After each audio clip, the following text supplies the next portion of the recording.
Baiklah, saya akan membahas mengenai kasus dari tuberous sclerosis kompleks. Ini ya gambarannya.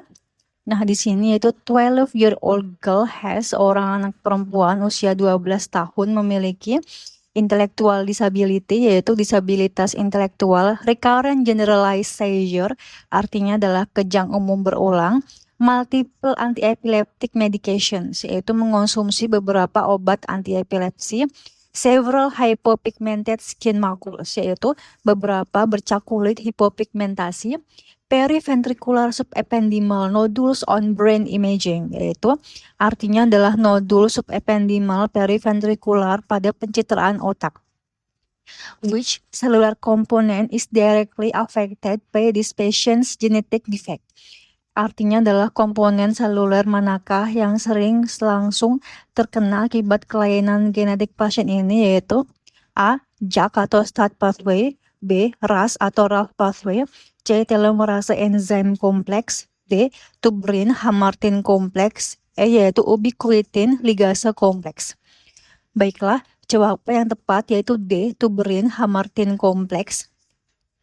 Penjelasan kasusnya yaitu di sini, diagnosis kasus ini adalah tuberous sclerosis kompleks. Pasien punya kombinasi klasik yaitu Ashleigh macules, yaitu bercak putih di kulit, facial atau malar angiofibroma sama dengan bintil kemerahan di wajah, seizure sama dengan kejang, intellectual disability, kemudian juga subependymal nodules di otak.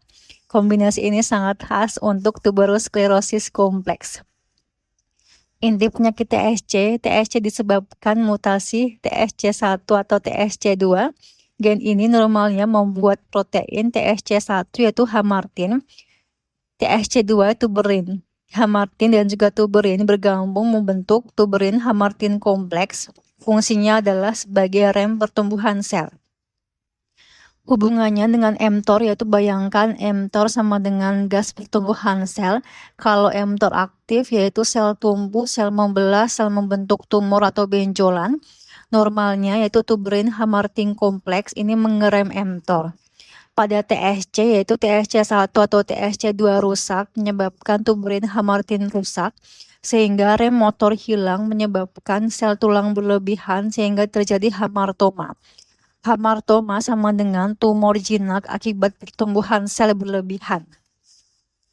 Kenapa jawabannya D, yaitu karena kelainan genetik pada TSC langsung mengganggu D tuberin-hamartin kompleks, yaitu ini adalah kompleks protein yang mengatur mTOR.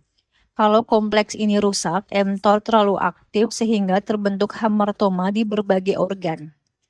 Manifestasi TSC yang harus dihafal yaitu kulit, Ashleigh macules bercak putih seperti daun, facial angiofibroma yaitu bintil kemerahan di wajah, Sjogren patch yaitu kulit kasar atau tebal seperti kulit jeruk, periungual fibroma yaitu benjolan di sekitar kuku, otak berupa seizure, intellectual disability, cortical tuber, subependymal nodule, jantungnya adalah cardiac rhabdomyoma, ginjal yaitu renal angiomyolipoma. Nah, hafalan cepatnya adalah TSC sama dengan too many small cell tumors atau TSC sama dengan mTOR terlalu aktif karena TSC1 atau TSC2 yaitu hamartin tuberin rusak sehingga mTOR tidak direm menyebabkan hamartoma. Terapi high yield-nya adalah karena masalahnya adalah mTOR terlalu aktif, maka obatnya bisa mTOR inhibitor. Contohnya adalah everolimus. Everolimus dapat dipakai untuk mengecilkan tumor TSC tertentu, misalkan tumor otak yang membesar atau simptomatik.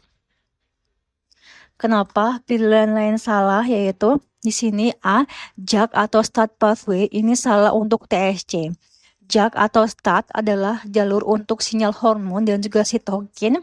Contoh paling high yield yaitu erythropoietin atau EPO. Alurnya adalah EPO, kemudian juga mengaktifkan JAK, STAT, kemudian juga nukleus menyebabkan produksi sel darah merah.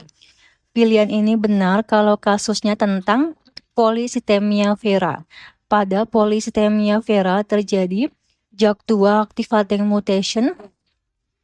Akibatnya sumsum tulang membuat terlalu banyak sel darah merah. Cirinya adalah hemoglobin tinggi, hematokrit tinggi, resiko trombosis, EPO rendah, mutasi JAK2. Jadi, JAK atau STAT sama dengan EPO dan juga polycythemia vera, bukan TSC. B yaitu RAS atau RAF pathway. Ini salah untuk TSC. RAS atau RAF atau MAPK adalah jalur pertumbuhan dan juga pembelahan sel. Jalur ini sering aktif berlebihan pada kanker. Pilihan ini benar kalau kasusnya tentang kanker seperti colon cancer, lung cancer, pancreatic cancer, melanoma. Alur sederhananya adalah RAS berubah menjadi RAF, kemudian juga menjadi MAPK, dan juga cell cycle progression. Jadi, RAS atau RAF sama dengan kanker sinyal proliferasi aktif, bukan tuberous sclerosis. C. Telomerase enzim kompleks, yaitu ini salah untuk TSC. Telomerase berfungsi menjaga panjang telomer. Telomer sama dengan pelindung ujung kromosom. Kalau telomerase rusak, yaitu telomer cepat pendek, sel cepat tua, sel cepat mati. Pilihan ini benar pada diskeratosis congenita. Ciri high yield-nya adalah oral leukoplakia, dystrophic nails, bone marrow failure, pulmonary fibrosis. Jadi, telomerase sama dengan menjaga ujung kromosom, bukan penyebab hamartoma TSC. Von Hippel-Lindau atau VHL syndrome yaitu normalnya seperti protein VHL membantu proses ubiquitin ligase, yaitu menandai protein tertentu agar dihancurkan oleh proteosom. Kalau VHL rusak, faktor pertumbuhan bisa meningkat dan juga menyebabkan tumor. Pilihan ini benar kalau kasusnya tentang VHL syndrome. Ciri tumor high yield, hemangioblastoma, clear cell renal cell carcinoma, pheochromocytoma. Jadi, ubiquitin ligase atau VHL sama dengan hemangioblastoma, RCC, pheochromocytoma, bukan TSC. Tabelnya yaitu JAK atau STAT, yaitu dia EPO signaling, polycythemia vera, dan juga JAK2 mutation. RAS atau RAF atau MAPK yaitu banyak kanker, kolon, lung, pankreatik, melanoma. Telomerase itu diskeratosis congenita. Tuberin hamartin itu tuberous sclerosis kompleks. Ubiquitin ligase atau VHL itu VHL syndrome. Intinya satu kalimat yaitu tuberous sclerosis sama dengan mutasi TSC1 atau TSC2. Tuberin hamartin kompleks rusak sehingga mTOR terlalu aktif, hamartoma di otak, kulit, jantung, dan juga ginjal.